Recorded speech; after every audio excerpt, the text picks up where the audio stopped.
amalle Oromiyaa muummee ijaaran diigin ijaari amalle Oromiyaa muummee Oromiyaan kan Oromooti himboonna amalle Oromiyaa muummee ijaaran diigin ijaari dabballe Oromiyaa muummee Oromiyaa saba Oromoo kooyya korma guduru Oromiyaa muummee uummanni Oromoodhaa gadaadhaan kan bulu Oromiyaa muummee ilmaan Booranaa nuhiiti kanneen barentumma Oromiyaa muummee irree jabeessii cimsadhu tokkumma Oromiyaa muummee bitti daraaree lafee biyya baagada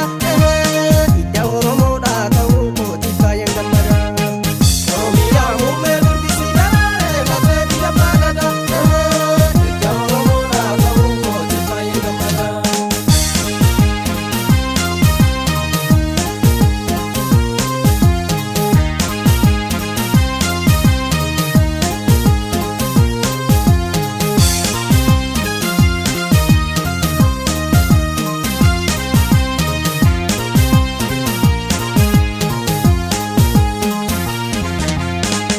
Oromiyaa muummee birbirti daraaree lafee biyya baagada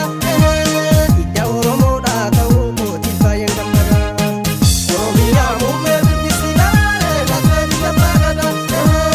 ija Oromoodhaa ta'uu kooti baay'een gammada Oromiyaa muummee birbirti daraaree lafee biyya baagada ija Oromoodhaa ta'uu kooti baay'een gammada Oromiyaa muummee birbirti daraaree lafee biyya baagada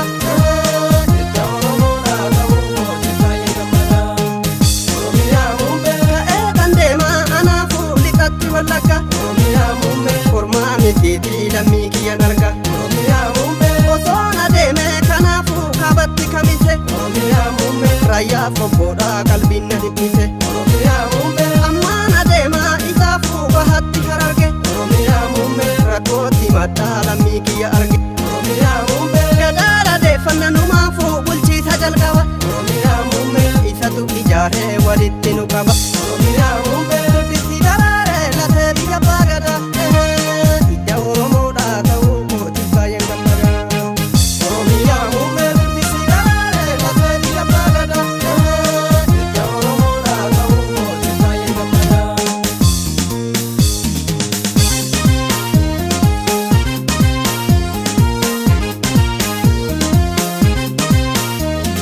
Oromiyaan kan Oromooti harki meennichaa gurri looni aadaa fi duudhaan kee mabbada Oromiyaa tolirree baagada Oromiyaan kan Oromooti harki meennichaa gurri looni aadaa fi duudhaan kee mabbada Oromiyaa tolirree baagada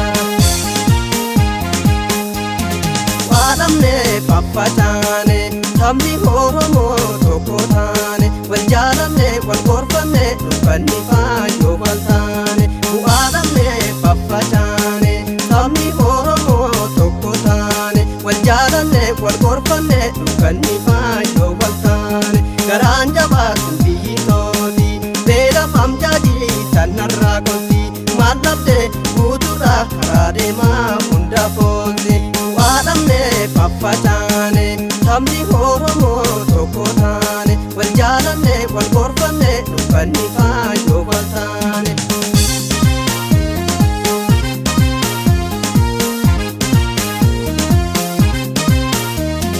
Oromiyaan kan Oromooti harki meennichaa gurri looni aadaa fi duudhaan kee mabbada Oromiyaa tolirree baagada Oromiyaan kan Oromooti harki meennichaa gurri looni aadaa fi duudhaan kee mabbada Oromiyaa tolirree baagada